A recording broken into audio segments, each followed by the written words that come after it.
guys, and welcome back to the channel. I'm Michelle. And I'm Ken, and today we're kicking off our 13 Days of Horror in October with the first movie that we watched. You know, we did a video the other day and we ran down all 13 movies that we're going to watch this spooky season, so go check that out if you missed it. But we're going to be reviewing Halloween 3. Halloween 3. Right here, guys. I got this gorgeous 4K edition from Scream Factory. Very cool. And this is one that I feel like you've been wanting to watch for quite some time. You've been asking me to watch for quite some time. Yep, so, I have. We finally got a chance to watch it together. But before we get into talking about it, if you haven't yet hit the subscribe button to our channel, hit that subscribe button. You know, we're going to be reviewing more horror films as the spooky season goes on and doing plenty of other content as well. So hit the subscribe button. Also, yeah, like this video. Like the video, like she said. And then, you know, comment down below. What do you think of Halloween 3? This is really the Season of the Witch. I forgot to say Season of the Witch. Oh, yeah. Has a little, you know, subtag. What do you think of this movie? Is it your least favorite of the Halloween franchise? I feel like this movie has only grown in popularity over the years. Yeah. It was kind of the black sheep of the franchise, and now people learn to appreciate it for what it is. It is the kind of standalone anthology in the Halloween universe that does not have Michael Myers.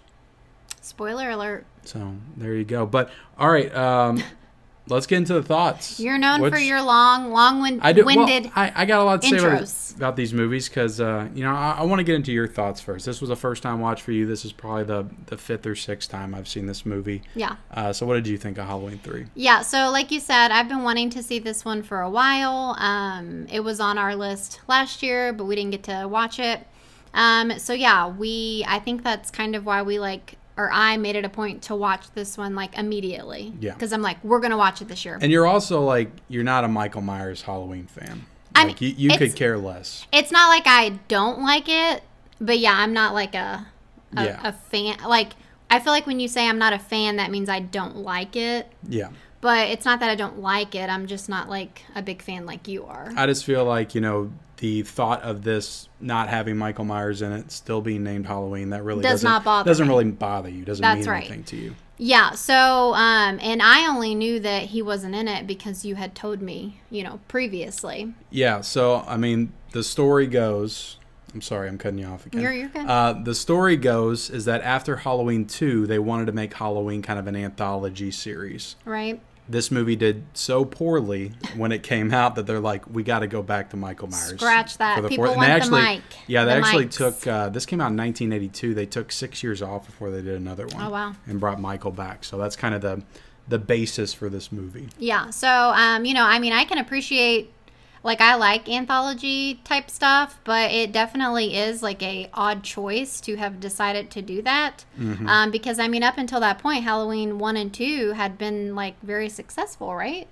Yeah, I think they were both very successful. Yeah, so it is kind of odd that they decided to like switch it up, but because John Carpenter directed the first one. He did not like the idea of them doing a second one, but the studio pretty much forced his hand to do a second one. Yeah. He famously wrote the script to the second one in like a weekend while he was drinking the whole time. Okay. Because he just didn't care.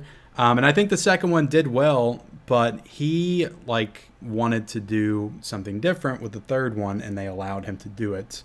And that's how it turned out. Yeah. So anyway, kind of getting into my thoughts about it, I feel like I kind of had... I don't know, going in, I felt like I was going to really like it, just from, like, the, I don't know the word, just, like, the aesthetic part of it, like, the images and stuff that I was seeing. You know, it's called Season of the Witch. It's got the, like, cool mask, just, like, the art, the pictures and stuff that I had seen. It looked cool. Don't get me wrong, I did enjoy this movie. Okay, but I will say it wasn't exactly what I thought it was going to be. I think I thought that it was going to be a little bit more focused on like the kids in the mask. Yeah. I felt like that was such a small part of it. That was kind of the... Like, you thought it was finale, maybe going to be like the haunted mask or something, where she puts the mask on and gets attached to her face. Yeah, I kind of, those lines. You know, I don't know if this is like spoiling it or anything, but I kind of thought that this was going to be I thought that this was going to take place on Halloween and kind of follow kids around Halloween and they were kind of gonna go crazy and Yeah. stuff like that. And it wasn't like that, which that's To be fine. fair, that would have been really fun. It sounds like a good idea, honestly. I mean, you know, it is giving like goosebump vibes. Maybe that's where I pulled that from. But yeah, I will say I was just a little bit disappointed, maybe. Because it just wasn't what I thought it was going to be. You weren't expecting, you know, late 40s Tom Atkins running around with a girl half his age investigating her father's murder. Yeah, for an hour. But you know, it still was. It was still a fun movie. I did enjoy the parts where, you know, we got to see what the mask actually does, yeah. What it does, but it was really such a small part to the movie. Yeah, I don't know. Yeah, they don't even really you know, showcase it, you know, like seeing multiple kids like that happening too. Yeah, you really only get to see it the once, and you're like, but I think that knowing that them doing that scene makes the ending a little bit more powerful. And I'm not going to spoil like what happens at the end, but I think that does make the ending have a little bit more of an impact, for sure. But yeah, this is a movie that when I was a kid, I watched it once. I was like, "Where's Michael?" And I threw it away. I was like, "I don't ever want to watch this movie again." Yeah. And it wasn't until I think 7 years ago that I decided to buy it on Blu-ray and then rewatch it. Yeah. And I was like, you know what? This is actually just a really fun kind of Halloween-y movie, and I appreciate it just like you said for the aesthetic, and it feels very like Halloween. Like when I watch it, it just feels like that time of the year, and the music I think is spectacular. This may be controversial, but I think this is the best music of the Halloween franchise. I think it's better than the iconic Halloween score. I think I remember what it sounded like. I love it. It's so cool. Like, it's just that synth wave. Oh, yeah. You told me that you used to listen to it. Oh, I still listen to it. And like, I was kind of like, that's I've done it kind of odd choice. I've done it in like the summertime. Like, I'll just randomly want to listen to a Halloween 3 score. It's one of my favorites. Like, I love it all. Like, it's one I could listen to like front to back. Yeah, I mean, so the music's like a big part of why I love this movie. Yeah, for sure. Yeah, and again, kind of talking about, you know, the aesthetic of it. I'll show the aesthetic. I feel like you need to like get it closer. I love how they have the TVs in the background though. That's super cool. Don't come at me, but I hate it when like the art or like the poster or, you know, whatever, the promotional stuff for the movie is like cooler than the movie itself. Well, this was the original poster right here. Right. So you had like the kind of witchy face in the background, yeah, which there is no like actual witch in the film. That and is then you another. had the kids. They actually show this scene in the movie where the kids are kind of walking over the hill with the masks on. Oh, yeah. But yeah, that's a really awesome, you know, cover as well to the movie. But yeah, so like to me, like, did somebody do this cover?